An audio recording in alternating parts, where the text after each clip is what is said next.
देव की मैया भोजन की थाली लेके आ गई और थाली में महाराज माखन का लौंदा दे दिया। भगवान ने उठा करके थाली फेंक दी। उद्धव को बुलाया गया। देव की मैया बहुत कंफर्टेबल नहीं थी कृष्ण के साथ। अब 12 साल के बाद लाला आया था तो बड़ा अलग संबंध था, आपका संबंध था। आप कैसे हो? वहाँ ठीक हूँ। आप अच्छे हो? आप अच्छे हो। 12 साल के बाद थोड़ा रेपो नहीं बना था, क्योंकि कृष्ण तो यशोदा को ही अपनी माँ मानते थे। लाला नटखट लाला यशोदा मैया के साथ उनका झुम्मा झाटी सब चलते थे, माखन चुराना, कुटाई पिटाई होना, तो बहुत कंफर्ट नहीं थे देवकी के साथ। तो दौड़कर उद्धव आए, बोला देवकी मैया बोल रही हैं कि आप बहुत नाराज हो। बोला नहीं, नाराज नहीं हूं। मैया को कह दो, मैया मेरी है, प्रेम करता हूं, पर कह दो दोबारा माखन नहीं देगी, क्योंकि कृष्ण माखन तो केवल यशोदा के हाथ से खाएगा। माखन पर अधिकार सिर्फ मेरी मां यशोदा का है। और कह देना जो देना हो इनको, मेरी मां है, जन्मदात्री। भगवान कितना प्रेम करते हैं यशोदा को, क्या लगाव है उनका। मैया कई ये बार बार रोता है। उद्धव पूछता क्यों नहीं इससे, इसको क्या तकलीफ है? याद आती है तो चला जाए। मैं जानती हूं कि मैं मां हूं, फिर भी मां जैसी नहीं हूं। मां को बड़ी पीड़ा होती थी देवकी को कि मुझे स्वीकार नहीं कर पा रहा। उद्धव ने जाके पूछा ठाकुर रोते क्यों? मैं बृहस्पति का शिष्य हूं, कश्मीर यूनिवर्सिटी से आया हूं पढ़ के, और मेरे गुरुजी ने कहा है कि ये भगवान है, पर यार तू हमेशा रोता रहता है, भगवान कहीं रोता है? उद्धव के गुरु ने कहा था कि कृष्ण भगवान है, पर उद्धव जब अपना गणित गुणा निकालता था और शास्त्र निकालता था तो उसको भगवान का कोई लक्षण ही नजर नहीं आता था। अब बताओ, जब उद्धव जैसे विद्वान को कृष्ण में भगवान का लक्षण नजर नहीं आता, तो कहां हम इस दुनिया में किसी को कोई गुरु नजर आए, किसी को कोई शिष्य नजर आए। हमारे भीतर इतनी विकृति है, संस्कृति नहीं है कि हम सहजता से स्वीकार कर सके किसी को। नहीं कर पाता ये मन। सहज स्वीकारोक्ति उन्हीं की है जो सहज जिंदगी जीते हैं, नॉर्मल। जो एबनॉर्मल हैं वो सहजता से क्या स्वीकार करेंगे। तो भगवान ने कहा मेरी गोपियां रोती हैं इसलिए मैं रोता हूं। ये यथामाम प्रपद्यन्ते तांस तथैव भजाम्यहम्, मेरा नियम है, जो मेरा जैसे भजन करता है मैं उसका करता हूं। तो बोला तो चुप कैसे होगा ये बता। बोला गोपी को चुप करा दे, मैं चुप हो जाऊंगा। बोला गोपी को कैसे चुप कराऊं, मैं करा के आ जाऊं? बोला जा जाके करा के आ जा। नया नया जो पढ़ाई करके आता है ना, उसको ट्यूशन पढ़ाने का बड़ा मन करता है। ये नया नया पढ़ के आया था उद्धव, इसको लगा गोपी टोपी गंवारीन फवारीन ऐसा ही पढ़ा देंगे। आओ बेटा, अभी पता चलेगा, आओ। उद्धव गए, भगवान ने बढ़िया अपनी पीतांबरी पहना दी और अपना रथ दे दिया। बंसी भी एक दे दी, बस मोर पंख नहीं दिया। मोर पंख लगाने के अधिकारी सिर्फ श्री कृष्ण है।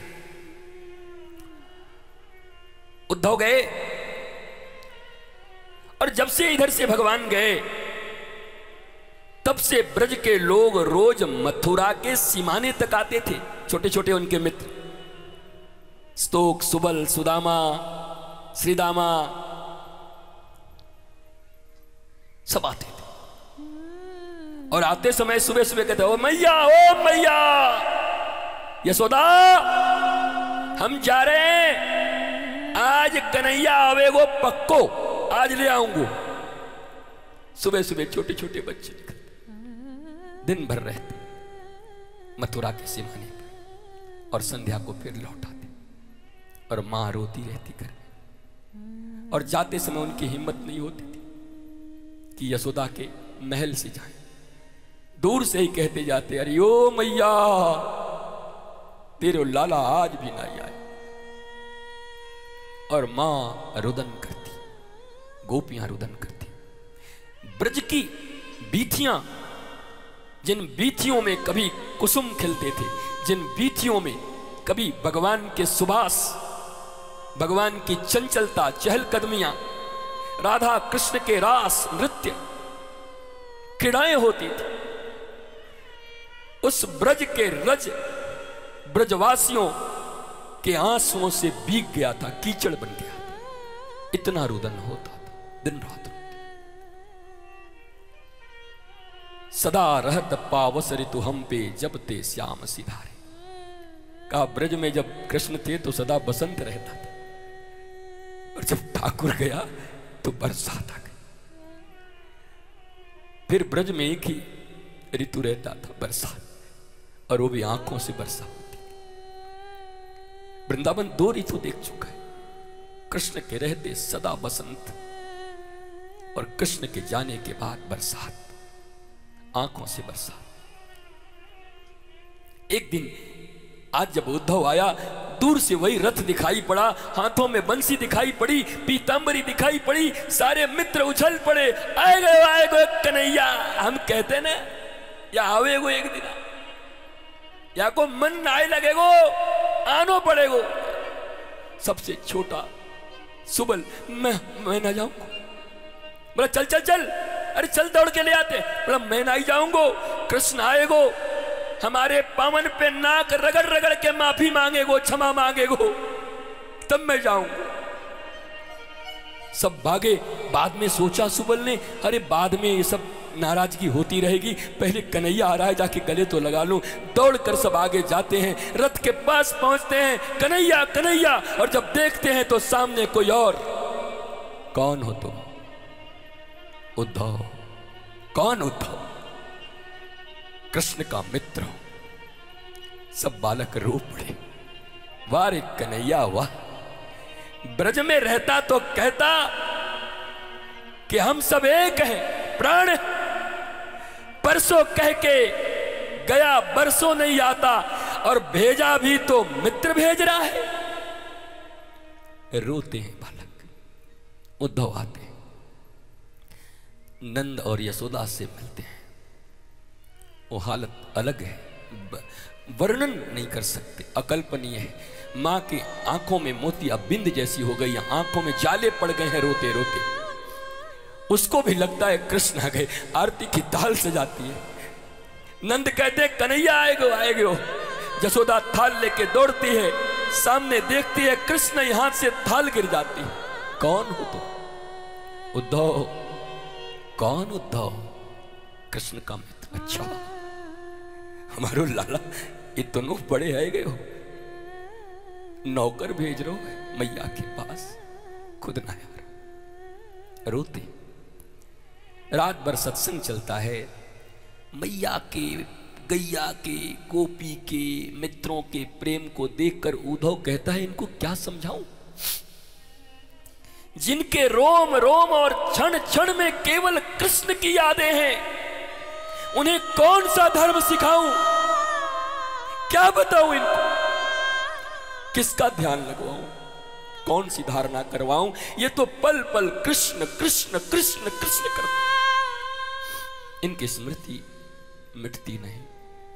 प्रातः राधा रानी से दर्शन होता है, गोपियों से दर्शन होता है, वहां भी भ्रमर गीत होता है।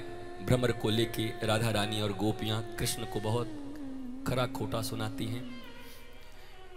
घंटों के लिए आया था, 6 महीने रह गया उद्धव वहीं पे, और 6 महीने तक जाते समय उसने राधा रानी के चरणों में पड़ के कहा कि किशोरी जी, मेरी एक इच्छा है, पूरी कर दो। क्या?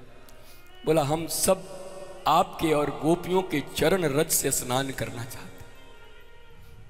सब ने चरण रज अपने झाड़ झाड़ की थी। गोपी क्यों थी पता है? चलो इसी बहाने ये जाएगा रज लगा के, हम तो न मिल सकेंगी, हमारे चरण के लगे रज कृष्ण से मिलेंगे तो लगेगा जैसे हम ही कृष्ण से गले मिल रहे हैं।